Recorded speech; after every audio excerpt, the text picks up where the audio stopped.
Good morning, this is KELOLAND on the go with all you need to know in news and weather as you start your day. One person is dead after a shooting in Vermillion Tuesday night. Officers say when they arrived in the area of the 600 block of Catalina Avenue, they found a man who died from a gunshot wound. We certainly don't want to keep things from people, but I don't want to put information out there that's not accurate, and then we have to correct later. Chief Crystal Brady also says authorities know who was involved and says everyone is cooperating. The Vermillion Police Department, Clay County Sheriff's Office, and the DCI are all involved in this ongoing investigation. Governor Noem is officially banned from a 7th reservation.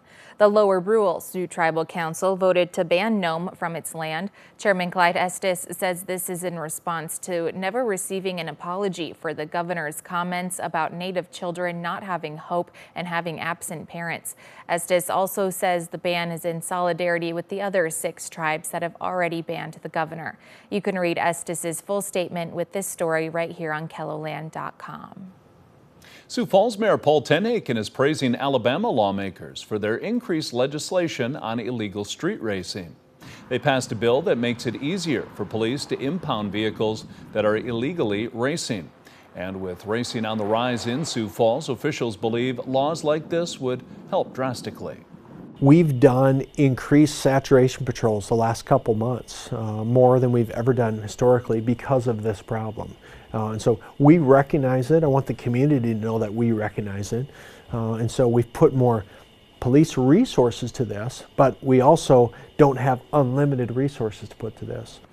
Tenhaken says he plans on talking with legislators before the next session to bring more awareness and hopefully action to a similar bill. Now let's check in with meteorologist Scott Monk. Going to be a warm day today and just getting warmer as we get toward the weekend. No, hot tomorrow. Temperatures probably hitting the upper 80s, lower 90s for tomorrow. Cooler than that today. Comfortable. Temperatures in the 70s to near 80 degrees. This will happen with mostly sunny to partly cloudy skies. And we'll have light winds at 5 to 15 miles per hour. Brian will have more details on your forecast coming up. Thank you, Scott. A new public health director has been named for the city of Sioux Falls. Mayor Paul Tenhaken has appointed Joe Kipley to the role. Ripley is the clinic director of cardiology at Sanford. He's also a Minnehaha County commissioner. If the city council approves Kipley's appointment on May 21st, he'll begin his new role in June. The Sioux Falls Skedaddle is this weekend, and there's still time to sign up for the half marathon if you haven't already. The 13-mile run starts at Family Park Sunday at 7 a.m. and ends at Faywick Park. It's the 7th year that 605 Running Company has organized the race. I really like that as a big Sioux Falls-wide, family-wide event. It's not just a race. We have so much more going on. Runners have until 1 o'clock Friday to sign up for the half marathon. You can find a link to the sign-up page attached to this story here on KELOLAND.com. After nearly 150 years, items that belonged to a Lakota chief are now back in South Dakota and will soon help tell his history. The South Dakota State Historical Society has received a collection honoring Chief Spotted Tail. The items include a headdress, clothing, moccasins, and other accessories. Spotted Tail gifted the items to his friend, U.S. Indian Agent Major Cicero Newell. Now, more than a century later, the artifacts are back in South Dakota. Today, I think, is a testament to that friendship of something that happened many, many years ago to where we are now today, presenting this beautiful gift. People gathered at Georgia Morse Middle School in Pierre for a formal ceremony. KELOLAND's Bob Mercer has a closer look at the donation on the Capitol News Bureau page. And that's a look at some of our top stories. Now let's get one last look at your weather with meteorologist Brian Karstens. Brian?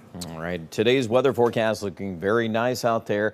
40s this morning, and we'll find plenty of 70s as we look at the hourly trends into the early to mid-afternoon. It looks like a few clouds here and there, but really, for the most part, many of us will stay dry. There is, though, the suggestion of a couple of cells, maybe near Rapid, and then another little batch here and there around Mobridge by early this evening. This signature's been coming up and kind of just making a mention of that verbally here for the north central and the northeast, even through daybreak tomorrow morning.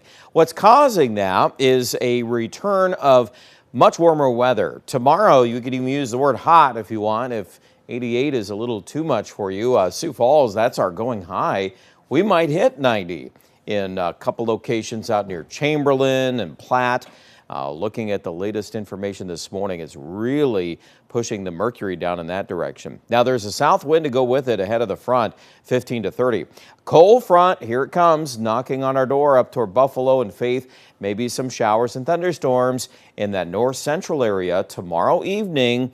And then that line, that broken line, would kind of make it over toward Aberdeen by at least late Friday night or early Saturday morning. Here's another perspective of that frontal system, and you can see it here. Right there's the wind shift taking place there Friday night. So the thunderstorms collecting up here into parts of North Dakota, headed up toward Fargo. Now you notice Sioux Falls, we're maybe a little too far south to pick up a lot of that. So I'd be more inclined to switch the wind around to the west on Saturday. Sioux Falls air temperature on Saturday, we could be really close to 80. I think the hourly numbers are at least in the mid to upper 70s, but it's overall a little drier signature on Saturday. My recommendation is got to mow the grass. Saturday, you're in pretty good shape. If you're trying to do that on Sunday, well, here we go. Now we've got some thunderstorm chances, Nebraska into South Dakota. Now we're focusing kind of in the south central and the southeast right now, and the ingredients, some Gulf of Mexico moisture coming up. In fact, the Storm Prediction Center has already highlighted this area to our southwest, probably southwest of O'Neill, for some severe weather on Sunday. They put out a day 4 outlook on that. And, you know, they do that once in a while, but that means the confidence level in that is growing. And obviously, we're kind of in this zone here in Kettleland where some of that could be a possibility. Just depends on how we recover from some morning rain chances and all those finer ingredients. Bottom line, next week, too, we could see some leftover chances of rain Monday. I'm less, right now, at least lesser on the scale here for Tuesday, Wednesday. Perhaps we'll regroup and then see another system coming at us later next week. So there are some things to watch. Active pattern ahead. 75 to 80 today for highs from Sioux Falls to Chamberlain. Looks like a mild afternoon. Good planting weather for those that still have some drier ground. That's not true, though, in Worthington. They had an 1.5 inches yesterday. And you look at the 7-day, those rain chances are definitely up in Sioux Falls on Sunday into Monday. And overall, the trend next week is not as warm. We'll probably be near 70. Aberdeen, we could see some highs back in the 60s again. For you folks, I would like to pick on Friday night, early Saturday morning is your best chance of rain. There's a 30% chance on Sunday. And then for Pierre in central South Dakota, same front moves in Friday night. Now, that could affect our temperature a little bit more into Saturday. I'm still debating on how warm we're going to get there on Saturday. I also think Rapid City will pick up some rain chances early next week, so keep watching for that. More coverage online at kettleland.com.